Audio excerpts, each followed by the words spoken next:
Bonjour à tous. Donc, comme l'a dit Christophe, on va rester sur le thème de la mécanisation de la taille ou taille mécanique. Je ferai de temps en temps, si j'arrive, quelques petits parallèles avec la non-taille et la taille en haie, mais l'objectif c'est bien de parler de taille mécanique.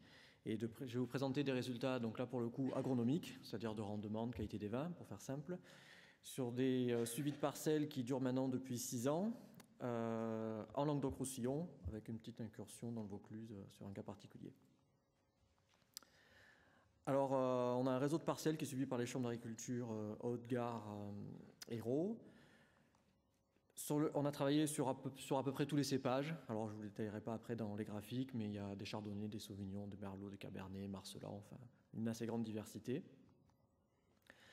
Ce qui est important à retenir, c'est que les essais sur lesquels on a travaillé, on a modifié uniquement le paramètre taille. C'est-à-dire que si c'était pas lissé, c'est resté pas lissé, la fertilisation n'a pas été modifiée, il n'y a pas eu de modification des aspects protection phytosanitaire. Le hasard a fait qu'aucune parcelle n'était irriguée, donc on n'a mis en œuvre aucune action particulière. Donc il y a uniquement le poste taille qui a été modifié. Et comme on a démarré en 2005-2006, on a travaillé sur des vignobles en place, tels qu'ils étaient. Donc très majoritairement des cordons de Roya qui pendant un certain temps étaient taillés à 6 coursons à 2 yeux, un cas de Guyot pour nos collègues de l'Aude, et en cours d'essai, une parcelle montée spécifiquement pour la taille mécanique et rentrée dans nos données.